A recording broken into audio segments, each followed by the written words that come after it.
En la oscuridad silenciosa de la mansión Larios, el sonido de los relojes antiguos retumbaba como si fueran latidos de un corazón oculto.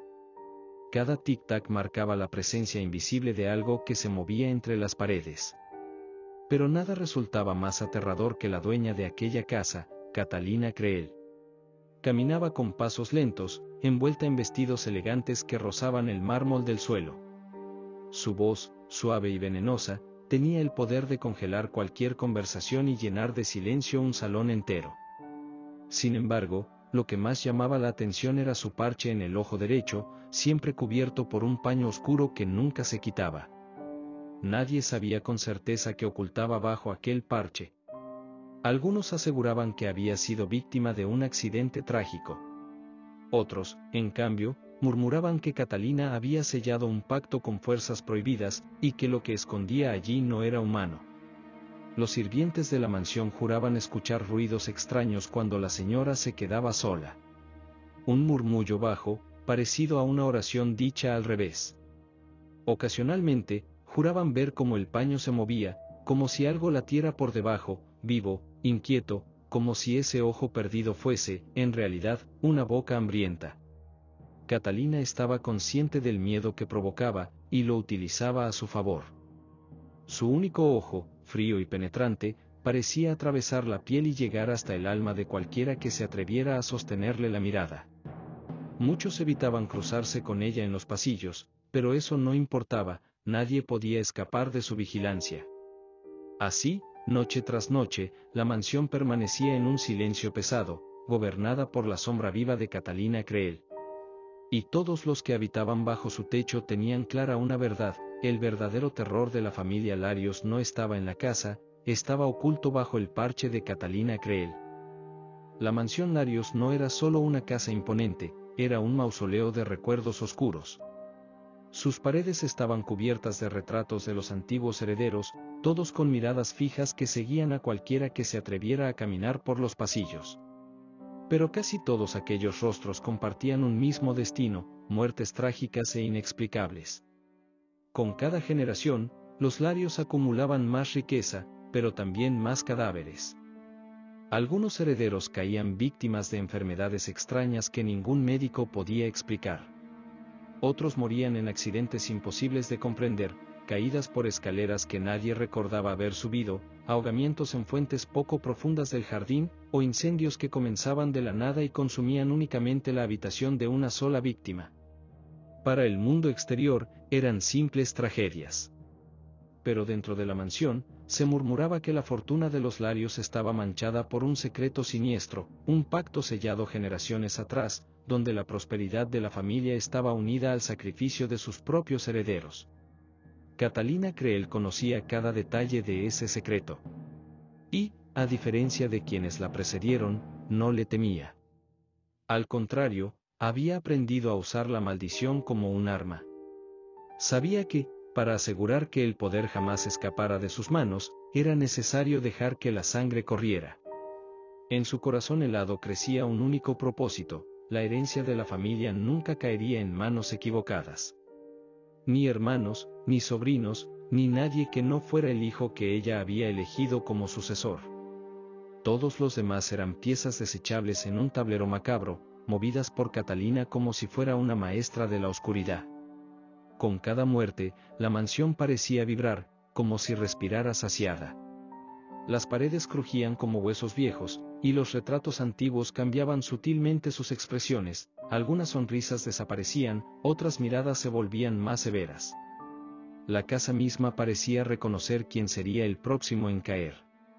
Y en el centro de todo estaba ella, Catalina Creel, con su parche palpitante y su alma devorada por la ambición. No era simplemente una heredera del poder de los Larios. Era la guardiana de la maldición, y la única capaz de decidir quién viviría y quién moriría para que la fortuna jamás dejara de crecer. Entre todos los herederos que rondaban la mansión Larios, había un joven de espíritu inquieto llamado Eduardo. A diferencia de los demás, él no se dejaba intimidar fácilmente por la presencia de Catalina Creel. La observaba en silencio, estudiando sus gestos, sus palabras envenenadas y, sobre todo, ese parche que parecía ocultar un secreto más terrible que cualquier rumor. Eduardo comenzó a registrar en un cuaderno todo lo que veía y escuchaba. Anotaba los ruidos que surgían de madrugada, el sonido de pasos arrastrados en los pasillos cuando todos dormían, y hasta la forma extraña en que los retratos de los antepasados parecían cambiar de expresión cada vez que Catalina pasaba frente a ellos.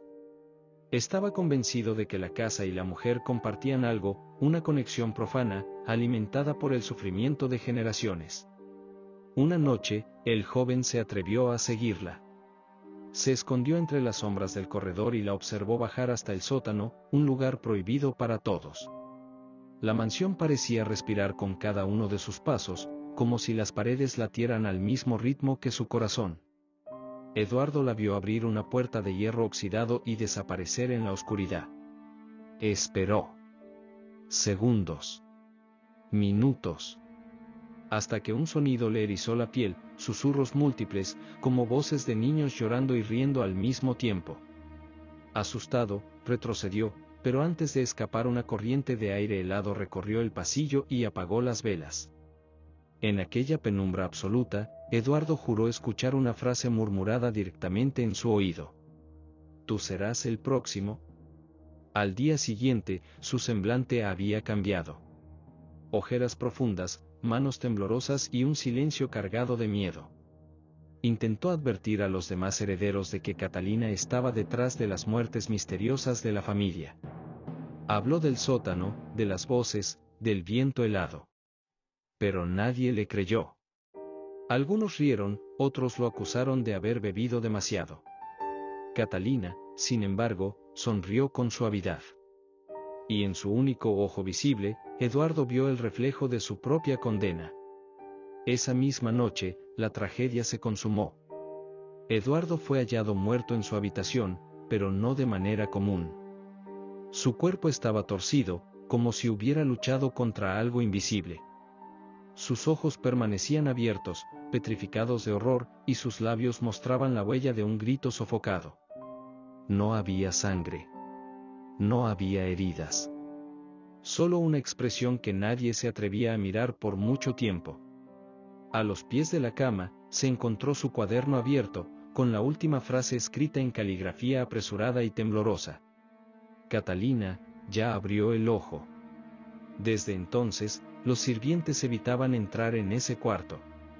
Decían que, por las noches, aún se escuchaba el rasgar de la pluma de Eduardo sobre el papel, escribiendo mensajes invisibles. Otros juraban que el joven aparecía reflejado en los espejos, de pie detrás de los vivos, con los ojos vidriosos y la boca abierta en un grito eterno. Catalina, por su parte, jamás mencionó aquella muerte. Solo ordenó que se cerrara la habitación y prohibió a todos volver a hablar del asunto. Pero todos sabían la verdad, Eduardo había sido el primer sacrificio consciente de la nueva era de la maldición, y el ojo oculto de Catalina se había abierto para devorar su alma. Después de la muerte de Eduardo, un silencio pesado se apoderó de la mansión Larios. No era el silencio común de las casas ricas, sino algo distinto, denso, sofocante, casi palpable. Los sirvientes caminaban con pasos contenidos, evitando mirar los retratos que cubrían los pasillos. Los herederos sobrevivientes ya no confiaban unos en otros. Todos sabían que algo estaba mal, pero nadie se atrevía a decirlo en voz alta. Fue en ese ambiente que comenzaron los rumores sobre las voces en las paredes. La primera noche, una criada llamada Ana despertó con el sonido de un niño llorando. Pensó que era uno de los herederos, pero al salir de su cuarto descubrió que el llanto venía de dentro de la propia pared. Se acercó, pegó el oído, y escuchó claramente, «Mamá, mamá». Temblando, retrocedió. El sonido desapareció, pero el miedo se quedó. Al día siguiente, Ana contó lo que había oído. Los demás sirvientes rieron nerviosos, pero algunos confesaron que también habían escuchado cosas extrañas, risas lejanas, rezos susurrados, gemidos apagados. Todos parecían salir de las paredes, como si la casa guardara ecos de voces que jamás debieron escucharse. Con el paso de los días, los sonidos se hicieron más intensos. Ya no eran solo llantos o risas. Eran conversaciones enteras, pero en una lengua imposible de entender. Una mezcla de murmullos guturales, como si varias personas hablaran al mismo tiempo en diferentes tonos. A veces, los criados juraban escuchar sus propios nombres siendo llamados, arrastrados, prolongados hasta el desespero. Algunos perdieron la razón. Una cocinera intentó cortarse los oídos con un cuchillo después de pasar noches enteras escuchando voces que la insultaban y la maldecían. Un jardinero fue hallado rezando de rodillas frente a una pared, suplicando perdón por pecados que ni siquiera recordaba. Pocos podían dormir, todos estaban al borde de la histeria. Los herederos también fueron afectados. Durante una cena, uno de los sobrinos más viejos palideció al escuchar algo detrás de sí. Se levantó bruscamente, gritando que alguien lo llamaba por su nombre, que una mano helada había acariciado su hombro. Pero cuando los demás miraron, no vieron nada, solo la sombra oscilante de las velas. El joven dejó la mesa llorando y nunca volvió a sentarse con la familia. La mansión, poco a poco, dejó de ser solo un lugar. Se convirtió en un organismo vivo, un cuerpo hecho de piedra y madera, cuyos huesos eran las vigas y cuya sangre eran las memorias de los muertos.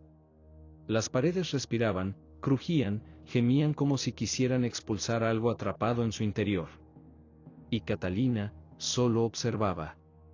Nunca mostraba sorpresa ni miedo. Al contrario, parecía más joven, más hermosa, como si se alimentara del terror que consumía a todos a su alrededor. Cuando alguien hablaba de las voces, ella sonreía levemente, como si supiera de dónde venían.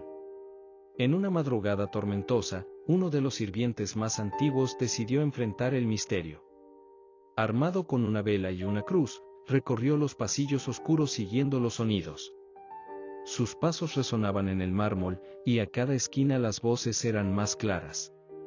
Llegó frente a una pared angosta, donde el murmullo era más fuerte, y acercó la llama. Fue entonces cuando vio algo aterrador, el revoque de la pared se movía, como si respirara. Aterrorizado, intentó huir, pero antes de dar 2 pasos, un brazo pálido y esquelético salió de entre las grietas de la pared y atrapó su mano. La vela cayó y se apagó. El pasillo se hundió en oscuridad total. El sirviente gritó desesperado, pero su grito fue ahogado, tragado por las mismas paredes. Cuando los demás acudieron, no encontraron nada. Solo la cruz caída en el suelo, y marcas de uñas en el revoque, como si alguien hubiera sido arrastrado hacia adentro. Desde esa noche, nadie se atrevió a caminar solo por la mansión. Los criados se movían en grupos, cargando velas y rezando en voz baja. Aún así, las voces no paraban. Susurraban, gritaban, gemían, llamaban. Y cada vez más sonaban como si vinieran del corazón mismo de la casa. Pero había algo todavía más aterrador, algunas voces empezaron a imitar a los muertos. Una mañana, una de las damas de la familia juró haber escuchado la voz de Eduardo pidiéndole ayuda. Otros escucharon la risa de la cocinera enloquecida, o las oraciones del jardinero desaparecido. Las paredes repetían todo, como si almacenaran las almas de quienes habían caído bajo la maldición.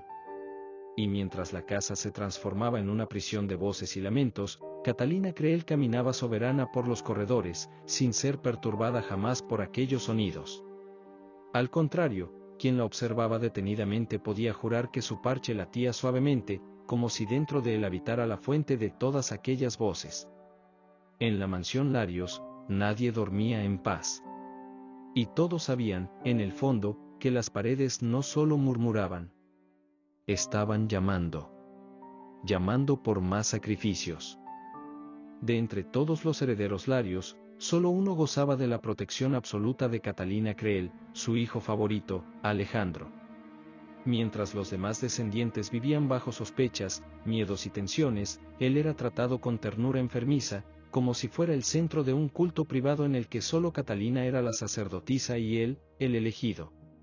Desde niño, Alejandro había crecido bajo la sombra de su madre. Ella lo bañaba en palabras dulces y en atenciones que a simple vista parecían amor maternal, pero escondían algo más profundo, una posesión absoluta, un dominio total sobre su mente.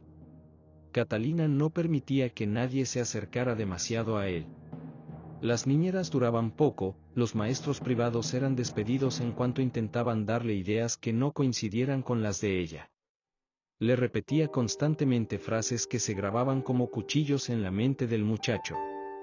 Nadie te amará como yo, Alejandro. Asterisco, el mundo afuera es cruel, y solo yo puedo protegerte, asterisco.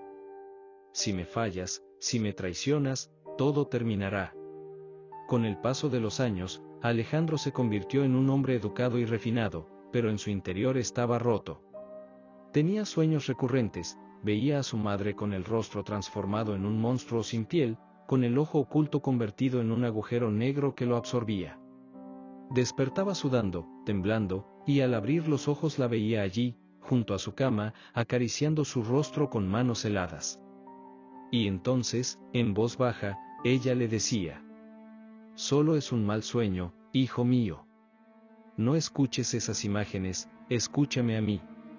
Poco a poco, los límites entre la realidad y las pesadillas comenzaron a difuminarse. Alejandro escuchaba su nombre en los corredores, pero cuando volteaba solo encontraba las paredes respirando, con grietas que parecían sonreír. Veía siluetas en los espejos, reflejos que lo mostraban diferente, a veces, con los ojos vacíos, otras, vestido de negro, como si ya estuviera muerto. Catalina alimentaba esa fragilidad con una mezcla de cariño y amenaza. Lo abrazaba fuerte y le decía que estaba destinado a heredar no solo la fortuna, sino también el secreto más grande de los Larios. Le aseguraba que todo el sufrimiento de la familia, todas las muertes, todos los lamentos atrapados en las paredes tenían un único propósito: entregarle el poder absoluto a él. Pero ese poder tenía un precio. Una noche, mientras la mansión crujía bajo la tormenta, Catalina lo llevó al sótano prohibido. El mismo que Eduardo había intentado investigar antes de morir. Bajaron juntos los escalones húmedos, iluminados solo por la luz temblorosa de una vela. Alejandro sintió que cada paso lo acercaba a algo prohibido, pero la voz de su madre lo mantenía dócil. «No temas, hijo mío. Todo lo que verás aquí es por ti. Porque eres especial». Al llegar al fondo, Catalina abrió la puerta de hierro oxidado. El hedor era insoportable, una mezcla de tierra húmeda, cera derretida y carne podrida. En las paredes del sótano, Alejandro vio símbolos grabados, figuras torcidas que parecían moverse con la luz. Y entonces escuchó las voces. No eran como los susurros que recorrían los corredores. Eran miles, gritando, llorando, suplicando, todos al mismo tiempo. Alejandro reconoció algunas, la de Eduardo, la de antiguos sirvientes, incluso la de familiares muertos años atrás. Todas atrapadas allí, resonando como un eco eterno. Catalina lo tomó de la mano, apretando con fuerza, y con un susurro venenoso le dijo al oído: «Todo esto es tuyo. Las voces son la herencia de nuestra sangre. Ellas te obedecerán cuando el momento llegue». Alejandro quiso apartarse, quiso gritar, pero sus rodillas temblaban.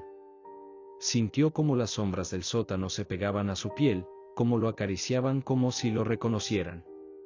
Su respiración se volvió entrecortada, y las lágrimas le brotaron sin control. «Mamá, esto no está bien», balbuceó. Catalina lo miró con frialdad y levantó el parche de su ojo derecho. Por un instante, Alejandro vio lo que nadie debería haber visto jamás: un abismo vivo, un vacío que se movía como una herida abierta en el universo. Y de ese abismo salían manos translúcidas que lo buscaban, intentando aferrarse a él. «Mírame, Alejandro. Mira lo que soy. Lo que tú serás, si me obedeces». Él cayó de rodillas, llorando, suplicando que aquello terminara. Pero Catalina solo sonrió, acariciando su cabello como lo hacía cuando era niño. Lo abrazó fuerte y le susurró: «No tienes elección. Eres el elegido». Desde esa noche, Alejandro dejó de ser el mismo. Caminaba como un fantasma dentro de la mansión, hablando poco, evitando mirar a cualquiera. Pero en ocasiones, algunos sirvientes lo sorprendían parado frente a las paredes, escuchando las voces con atención, y respondiéndoles en susurros. Catalina había logrado su propósito. El hijo elegido ya no le pertenecía a sí mismo. Ahora pertenecía a ella, y a la maldición de los Larios. La mansión Larios llevaba semanas atrapada en un clima insoportable.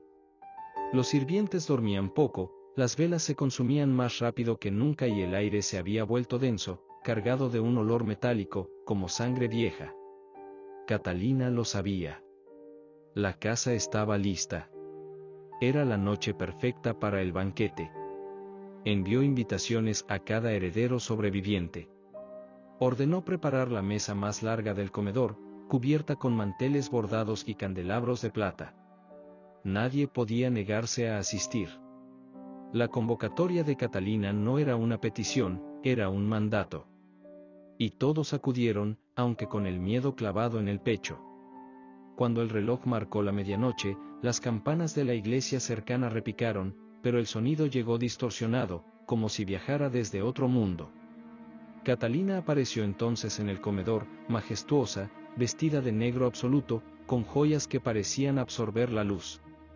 Sus pasos eran lentos, ceremoniales.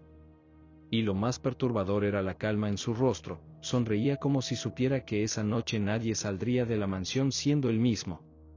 La cena comenzó con silencio. Nadie probaba la comida.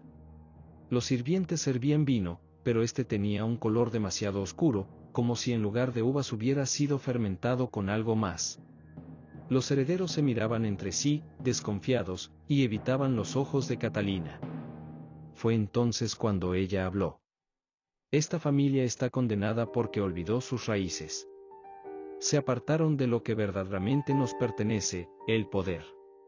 Y esta noche, yo les recordaré cuál es el precio de nuestra sangre. Las velas chisporrotearon con violencia. El viento golpeó las ventanas, pero ningún cristal se rompió. Parecía como si la propia mansión cerrara todas sus salidas, aprisionando a los presentes en un teatro macabro. Uno de los sobrinos se levantó, temblando. Esto es una locura, tía Catalina. Usted nos está matando uno por uno. Catalina lo observó sin moverse. Solo ladeó la cabeza, y con una voz suave, casi maternal, dijo: No, hijo, yo no los mato. Yo los libero. El muchacho intentó huir, pero las paredes del comedor comenzaron a sangrar. Pequeños hilos rojos se deslizaron por las grietas, dibujando símbolos que brillaban como brasas. El sobrino gritó, cayó al suelo y fue arrastrado por sombras invisibles bajo la mesa. Su alarido quedó grabado en el aire, pero nadie se atrevió a moverse. Catalina levantó su copa y brindó. Uno menos que cargar. Brindemos por los verdaderos Larios. Los herederos bebieron a la fuerza, con las manos temblando. El vino les quemaba la garganta, dejándoles un sabor a hierro, como si hubieran bebido sangre fresca. Algunos comenzaron a marearse. Otros se sujetaban el pecho, sudando frío. Alejandro, sentado a la derecha de su madre, no apartaba la vista de ella. Estaba pálido, con los ojos vacíos, como un muñeco bajo su control. Catalina lo acariciaba suavemente, como si fuera el único ser vivo que merecía compasión. Fue entonces cuando llegó el momento. Catalina se puso de pie, y con un gesto lento, casi ritual, llevó sus dedos engalanados hacia el parche que cubría su ojo derecho. El comedor entero contuvo el aliento. Nadie había visto lo que ocultaba bajo ese pedazo de tela negra. Con una sonrisa helada, lo retiró. Y lo que apareció no fue un ojo humano.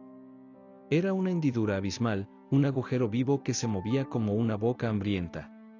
Dentro de él se agitaban formas imposibles de describir, ojos diminutos que parpadeaban en direcciones contrarias, bocas que se abrían y cerraban en un silencio aterrador, manos pequeñas y translúcidas que intentaban salir. El aire se volvió pesado, irrespirable. El parche caído al suelo comenzó a arder por sí solo, convertido en ceniza. Uno de los herederos gritó y cayó de espaldas, convulsionando. Otro comenzó a vomitar un líquido negro, espeso, que se deslizaba como serpientes vivas por el suelo. Las velas se apagaron todas al mismo tiempo, y el comedor quedó iluminado solo por el resplandor antinatural que emanaba del ojo de Catalina. Ella levantó los brazos y pronunció palabras en un idioma que nadie reconoció. Las paredes respondieron con un rugido, las voces atrapadas en su interior comenzaron a gritar todas juntas, tan fuerte que los vidrios de las ventanas estallaron hacia adentro. El techo crujió, como si estuviera a punto de derrumbarse. «Mírenlo bien», exclamó Catalina, su voz resonando como un trueno. «Este es el legado de nuestra familia. Un pacto sellado hace generaciones. Y ustedes, miserables, son la ofrenda». Uno a uno, los herederos comenzaron a caer. Algunos se retorcían en el suelo, otros eran arrastrados por sombras. La sangre brotaba de sus narices, de sus oídos, de sus ojos. Sus cuerpos se deformaban, como si las paredes mismas los reclamaran. Alejandro permanecía inmóvil, observando todo con lágrimas silenciosas. Catalina lo abrazó desde atrás, pegando su boca a su oído. «No temas, hijo. Todo esto es para ti. Ellos son sacrificios, tú eres el elegido. El ojo me pertenece a mí, pero un día será tuyo». Él cerró los ojos, incapaz de soportar la visión. Pero las voces no lo dejaron escapar. En su mente resonaban como cuchillas, repitiendo su nombre una y otra vez. Alejandro. Alejandro, hasta que se confundió con su propio pensamiento. Cuando el banquete terminó, solo quedaban Catalina y su hijo. El comedor estaba en ruinas, los manteles empapados de sangre, las copas quebradas, los cuerpos ausentes, absorbidos por las paredes. Y en el centro, Catalina sonreía satisfecha, con el ojo abismal brillando en la oscuridad como un sol negro.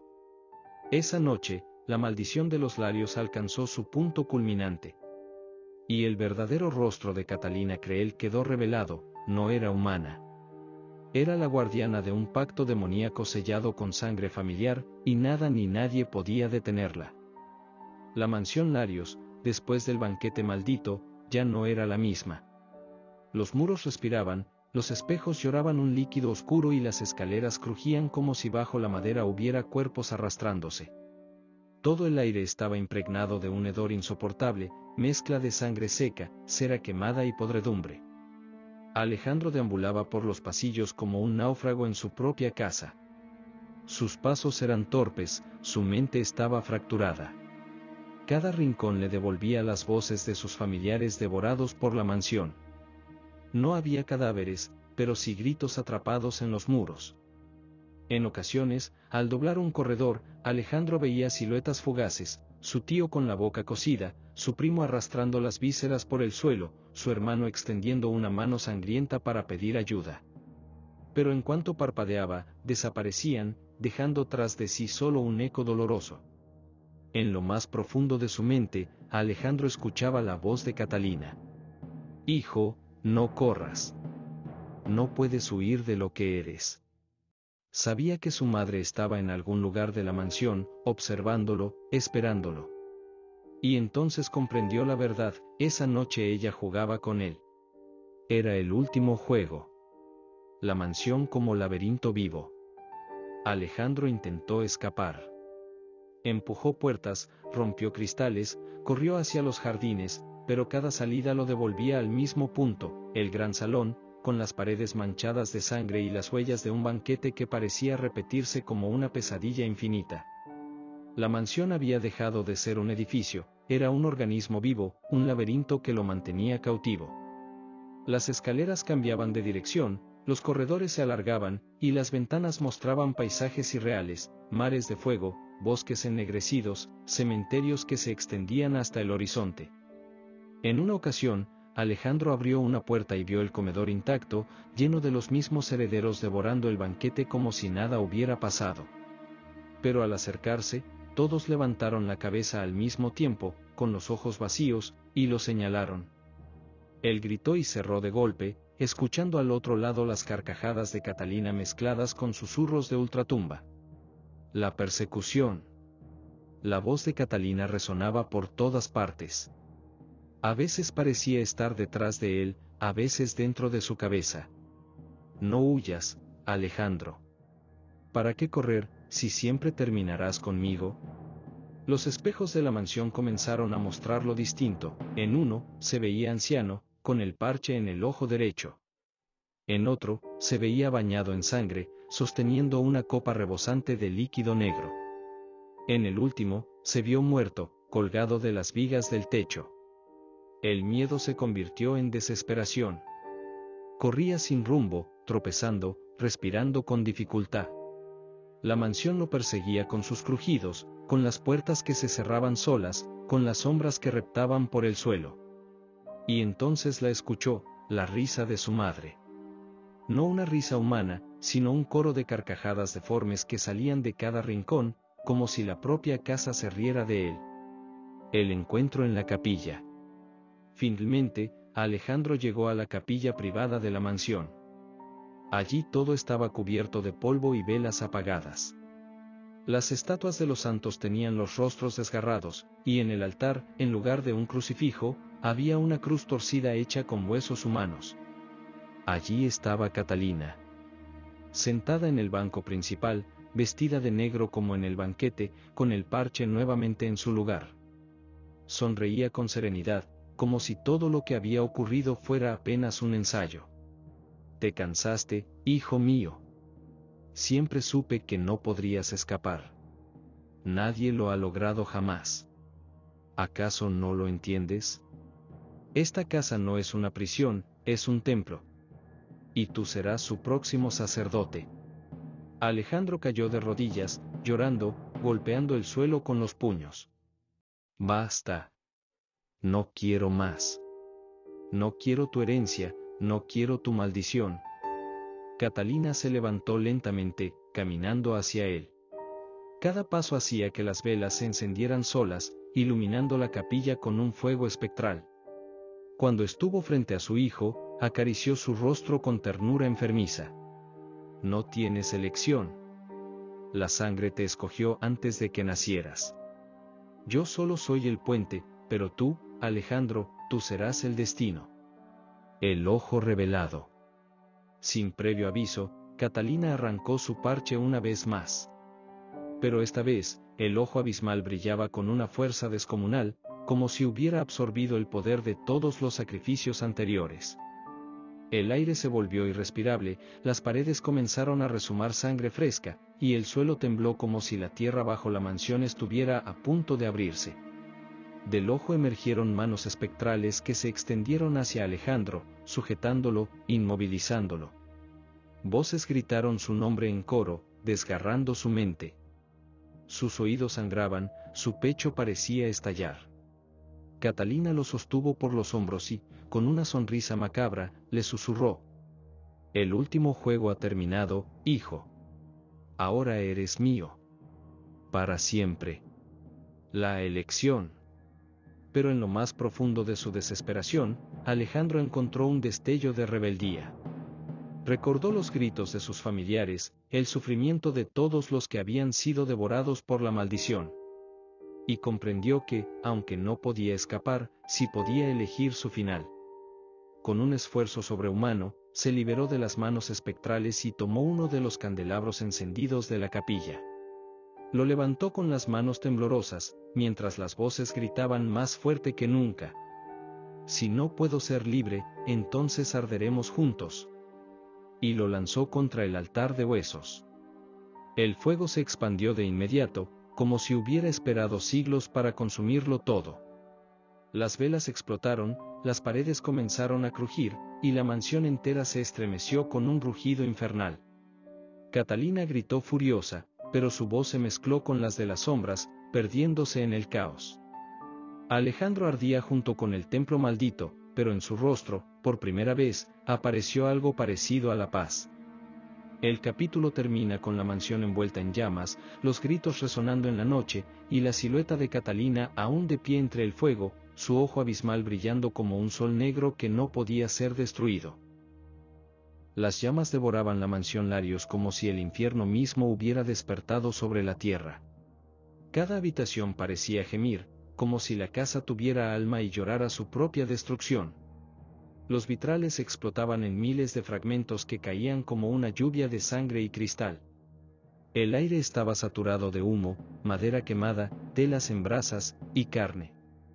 En la capilla, entre el caos, Alejandro permanecía de rodillas. Su rostro estaba cubierto de sudor y sangre. Cada respiración era un suplicio. Pero lo que lo atormentaba más no era el fuego, sino la revelación. Durante toda su vida había sentido un peso invisible, y ahora comprendía que no era solo su madre, sino la maldición de toda la familia Larios que lo había controlado desde su nacimiento. Con voz quebrada susurró: «Se acabó». Pero el eco que respondió fue como una burla. Nada había acabado. El regreso de Catalina. De entre el humo surgió una figura. Era Catalina Creel, caminando intacta entre las llamas. Su piel parecía hecha de cenizas vivas, agrietada, y bajo esas grietas brillaba un resplandor rojo, como lava que ardía en su interior. El parche había desaparecido. En su lugar, el ojo abismal brillaba como un sol oscuro. Cada parpadeo apagaba el fuego, como si las sombras obedecieran sus órdenes. A su alrededor se escuchaban lamentos, voces de hombres, mujeres y niños que habían muerto en la familia. Ahora estaban dentro de ella. «Pobre Alejandro», dijo con voz doble, humana y demoníaca. «¿De verdad pensaste que podías destruir lo que fue escrito siglos antes de tu nacimiento?» Alejandro la miró con odio y desesperación. «Prefiero morir, antes que ser tu reflejo». Catalina sonrió, una grieta monstruosa en su rostro. «Morirás. Pero tu muerte será el inicio del renacimiento». El libro negro. En el altar, entre brasas, apareció un libro negro que no se consumía. Sus páginas respiraban como si fueran piel viva, con letras rojas que se movían solas. Catalina lo tomó entre sus manos. «Aquí está el secreto de los Larios. El diario de nuestra maldición. Y tú, hijo, serás la siguiente página». Las páginas se abrieron mostrando imágenes vivas, pactos de sangre, sacrificios humanos, muertes disfrazadas de accidentes. Y al final, Alejandro, con el mismo ojo maldito que ahora ardía en Catalina. Alejandro gritó cuando su propio ojo derecho comenzó a sangrar. La oscuridad lo invadía. La elección. Con lo último de sus fuerzas, Alejandro tomó la cruz de huesos caída en el suelo. El objeto ardía en sus manos, pero no lo soltó.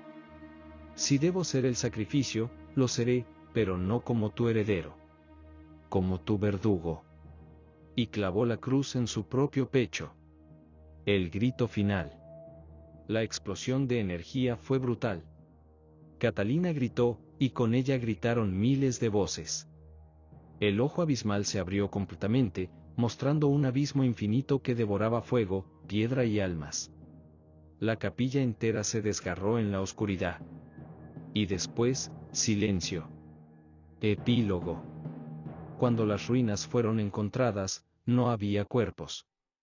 Solo quedaba el libro negro, intacto, como si nada lo pudiera destruir.